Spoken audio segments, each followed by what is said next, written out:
Hey friends, it's Danielle with Take Care Mama, and this is my 1-year update for baby Norma. I have waited so long to do a baby update. I was pretty consistent at first. I think the last one I did was 5 months. So it's been a long time coming and I have a lot to tell you. So I'm just gonna get right into it and we will start with sleep. So at the 5-month update, my last video, she was still in the snoo. Love the snoo. See my link below. It was amazing. She was a great sleeper from the day we brought her home from the hospital. Like, I think she started at 3-4 hour stretches and never really went below that. The transition to the crib was something I was concerned about. I think a lot of people are, especially with the snoo, because we feel like maybe they'll get, I don't want to use the word spoiled, but really accustomed to that constant soothing, and moving to a stationary crib in their own room is a transition. And I am really happy to say it went so well. She slept the same amount that she had in her snoo when we moved her to her crib, right around 6 months. It was a little bit longer. I try to stretch that snoo out since she's a bit small for her age, but I don't think I made it more than a week or two past 6 months when it became evident that she was ready to retire out of the snoo. So sad. So that transition went really well. I will say maybe around, I don't know what all the little leaps are. I kind of can't look at that anymore because it's depressing. But she did a good 4 weeks, 6 weeks of normal, awesome baby Norma sleeping. It's been rough. It's been up and down since she was like, I don't know, 8 months. And then again, I feel like 10 months to 12 months was super rough. So sometimes she goes down around between 7 and 8 is her bedtime. We're not super consistent, but it's usually somewhere between the hours of 7 and 8 p.m. And we have a routine and she goes down well. She doesn't fight it. I mean, she fights it until she doesn't, but when she's ready to sleep, she'll just lay down. She prefers to sleep on her stomach, so I put her in her crib. She flips over. She kind of sleeps in a child's pose position. You don't need to know that, but rub her back, fine. Sometimes she'll sleep till 6 in the morning, which is awesome. Sometimes she wakes up like around midnight, sometimes around 4. So sometimes we're waking up 3 times a night, and sometimes she sleeps through the night. So it's just kind of touch and go right now. I'm still nursing. If Phil is awake and available, I try to have him go in there because he has developed a system of just really quickly soothing her and helping her calm down. If I go in there, there is no way she's gonna calm down until I feed her. And so we kind of take turns depending on how hard the cry is, to be honest. But we're trying to have him go in at night more than me, just so she can be soothed by one of us, but that she learns that she doesn't really need to eat anymore in the middle of the night. Naps have been challenging. Just the past couple months, she was always a great napper. I told you that for bedtime, she's laid down in her crib and she doesn't fight it. The reason I told you that is because naps are not that way. She used to nap in her crib really well, and now it's very challenging to get her to nap in her crib. She, and James was the same way, loves car rides. So if we do errands on a day, she will fall asleep in the car. She's still in her infant car seat, the one where you can easily take out of the base and take with you. So that's really nice because she falls asleep in the car and then I can kind of just take it inside and let her finish her nap. I'm sure that's, I don't know, I'm sure I'm gonna get comments about that, but I do that because it's a necessity sometimes. But on the other hand, she's growing out of that car seat, so we're not going to be able to do that much longer. The other way she naps easily is if she's on my back. We have an ergo, and I wear her a lot, kind of between 3 and 5 p.m. as I'm cleaning up and getting ready for dinner and getting ready to welcome James home. She's usually on my back and she'll fall asleep then.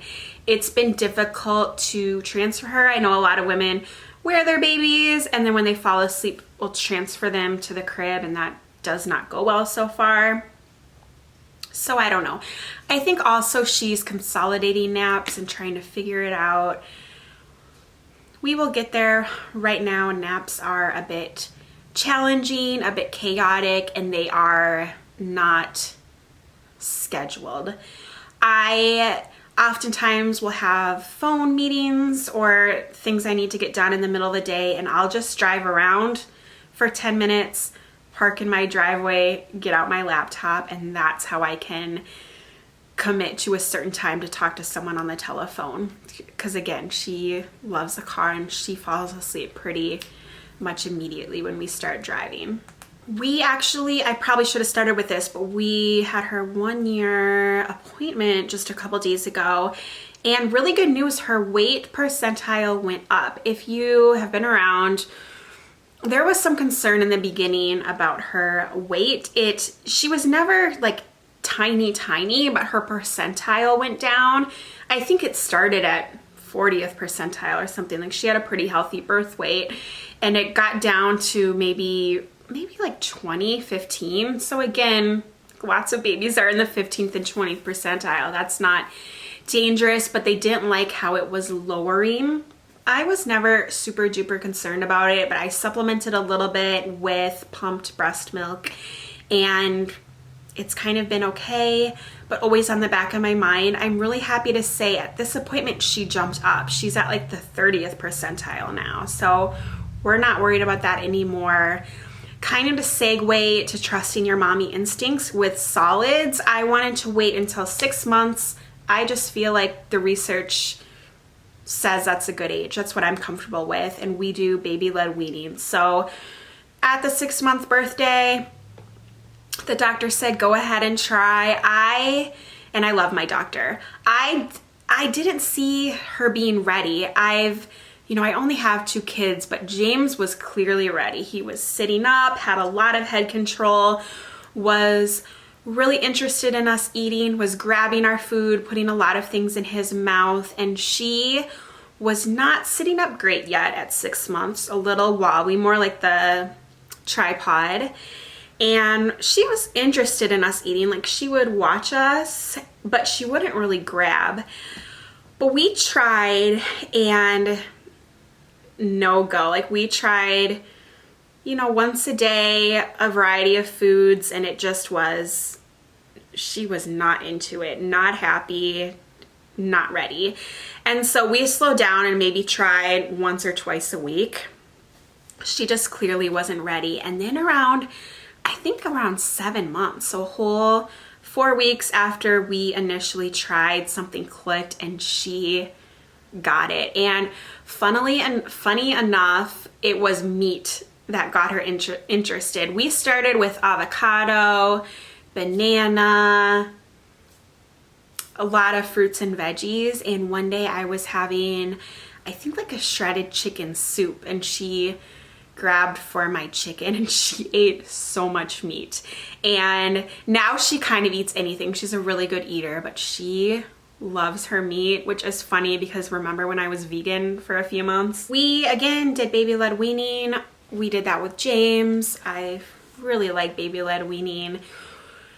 I think a lot of people with baby-led weaning or with feeding your baby solids kind of start with one food and then add another and kind of carefully introduce foods. I think some of that is due to allergies. We don't have a history of allergies, food allergies in our family, and I'm just not, that's not my personality to do that. So kind of whatever we were eating, we would offer it to her if it was safe. We did hold off on egg whites for a little bit. Egg yolks we gave to her really early on. Egg whites, is pretty a common thing to be allergic to. So I don't know, maybe around 9 months, we gave her the whole egg. She loves eggs. Peanut butter, we introduced pretty much really early on, like maybe her 4th or 5th thing she ate was peanut butter. I think the research points now to introducing that quite early, unless you have a family history, maybe that's different, but that the earlier you kind of get peanuts introduced into a child, the less likely they are to develop an allergy. And yeah, kind of anything goes. We stayed away from sugar as much as possible, but even bread she had pretty early on. We did not do juice. I don't think she's had juice ever. I am very happy that we can give her honey now that she turned a year, because I love honey and we use it a lot for like natural medicine. So I'm really excited that she can have honey. I guess she can technically have dairy milk now. I'm not so into dairy milk and my doctor agrees.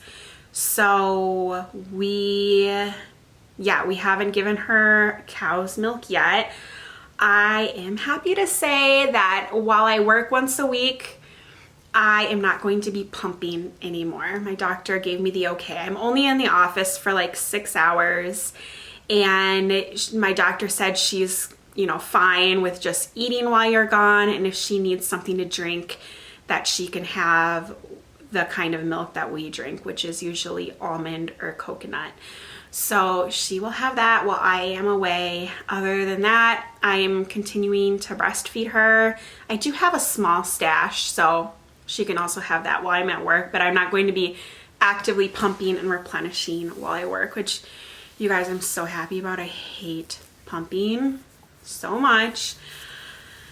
So that is really nice. I guess I should just celebrate that we made it a year. I did not have to do formula. I don't have anything against formula, but I'm glad that my body was able to sustain, and I'm happy to have made it to this mark. I really don't have any plans of stopping. I breastfed James for 20 months. If I were to guess, look in a crystal ball, I feel like I'll probably go a little longer with this one, just because with James I was working full time. I actually quit pumping as well when he turned a year, and we gave him dairy milk while I was at work, but I was working full time, so I was still able to breastfeed him mornings, nights, and weekends. But I just feel like because I'm with Norma way more than when I was with James, I just foresee us going longer. But we will see. If I had to stop tomorrow, I would honestly be really sad. I love our breastfeeding relationship, but I feel really good that I made it to this mark. Physically, well, she's still pretty bald and she only has 2 teeth. She just got them pretty late. I would say 10.5 months those teeth finally came. So she still looks like a baby. I think it's more of her hair that makes her look like a baby, and she is pretty petite, 30th percentile, though I don't think I mentioned she's 80th in height. So that is that. And she started army crawling right around 7 months, and I don't think full on crawling till maybe 8, 9, 10, I don't know. I should have kept track more. We'll say 9 months she started full on crawling, and now she pulls herself up and she's cruising, meaning she's walking between furniture, but she always needs to be holding something. She will walk holding our hand, but we have to support both hands. She can't just hold one hand and walk yet, at least not very sturdily. Is that a word? I don't think so. Yeah, I don't think she's close to walking. I think we have at least another month before we hit that, maybe even longer. It's just so funny how different babies are. With James, he was running by now. He was very physically active. He would go from one mess to another mess, just make a little mess, go to this room, make a little mess, go here, make a little mess. And she might be equally as messy, but she more like commits to an area to make a mess.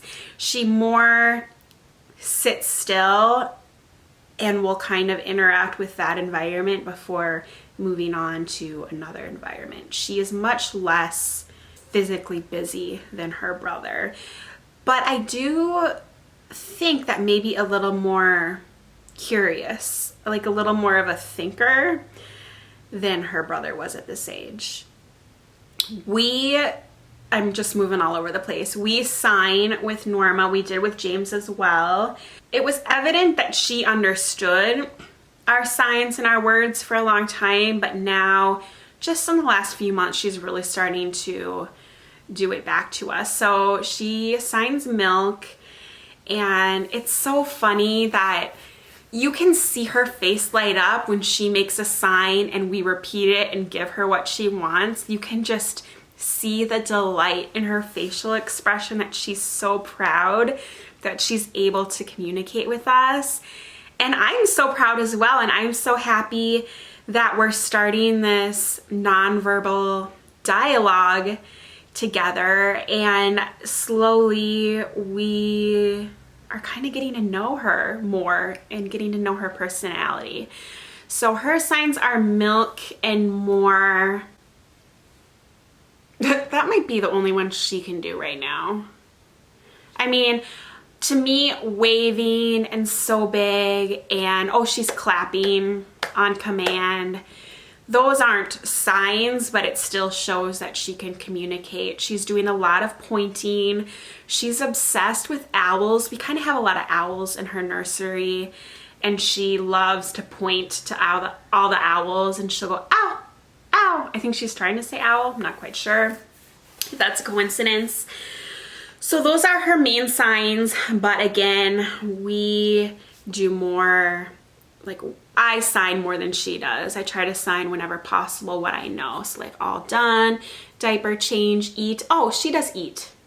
She does do eat right now. Mama, dada, I don't know. I try to sign when I can. Water, maybe she does water as well. I think I'm cutting her short. So we love signing. As far as her talking, she does say dada on command, and I think she knows what she's saying, like she associates it with her dad. She says mama sometimes, mainly when she's pissed. She'll say mama, which, nice. But I think those are the only ones she really says, and then ow for owl.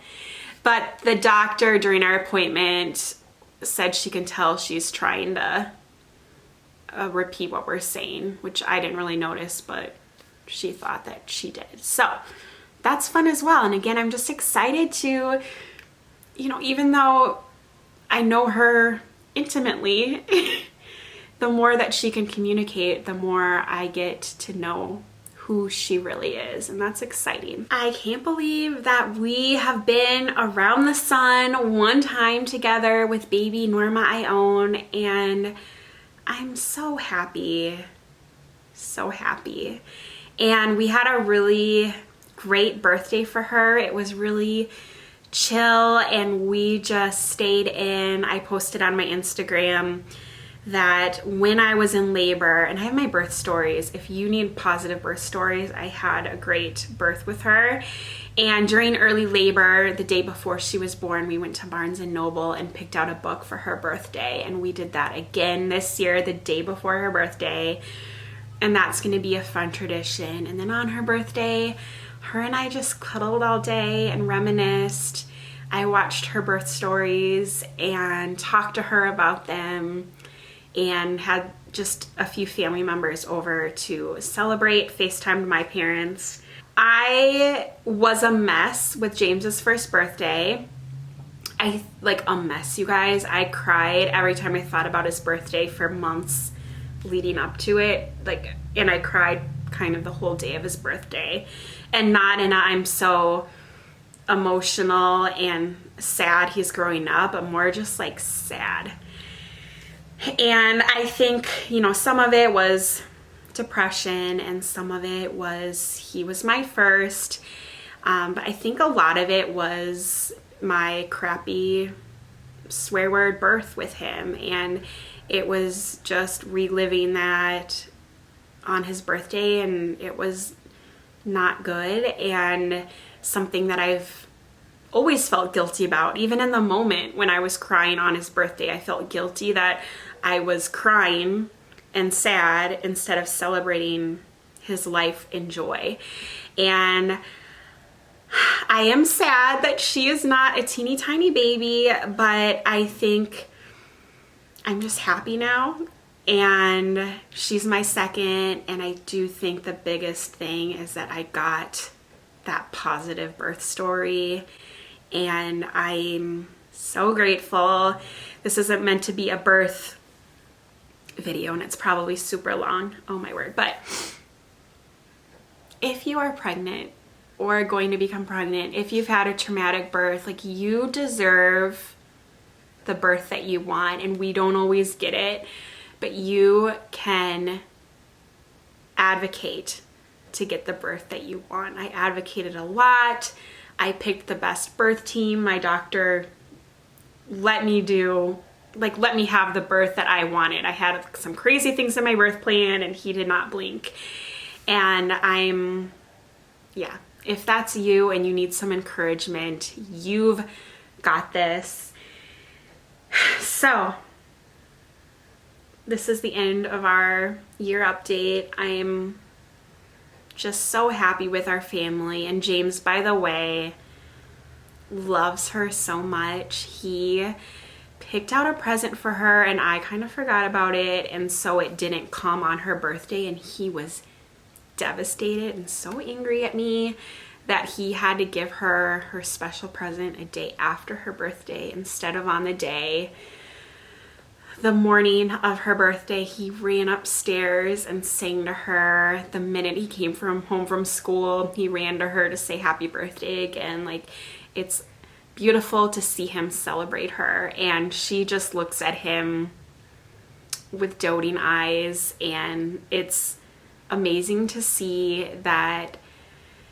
It's amazing to see the bond they have, and I'm interested to see how that plays out the next couple of years with their age difference. So that's Norma Ion's 1 year update. And yeah, leave a comment below, leave any questions, and we will see you next time. Take care. We got time on our side. We're in a state of hope. I need you on my fire. I want you to know that every time you're away, I long for you so much I can find